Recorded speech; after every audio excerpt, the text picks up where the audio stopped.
অনুরাগের ছোঁয়া ধারাবাহিকে নতুন পর্বে দেখা যায় যে সবকিছু শুনে অর্জুন খুব কষ্ট পায়।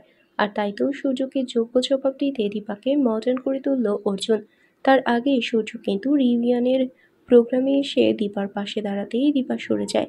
তবে সূর্য আশা দিয়ে ভুল ভাঙল হেডমাস্টারের। তিনি বুঝতে পেরেছেন দীপান্বিতার তার স্বামী অর্জুন নয়, ডাক্তার সূর্য সেনগুপ্ত। সোনা ও রূপাও কিন্তু বাবাকে দেখে এগিয়ে আসেনি, দূরে দূরে অবস্থান করেছে।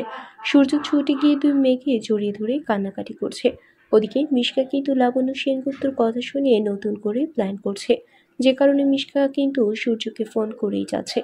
কিন্তু সূর্য ফোন রিসিভ করছে না, যে কারণে মিশকা আরো উত্তেজিত হয়ে যায়। লাবণ্য সেনগুপ্ত কিন্তু মিশকাকে আবারও সাবধান করে দিয়ে বলে, খবরদার তুমি আর সূর্যকে ফোন করবে না। এদিকে কিন্তু সূর্যকে হতাশ হয়েই ফিরে যেতে হয়। দীপা নীরবে কাঁদতে থাকে।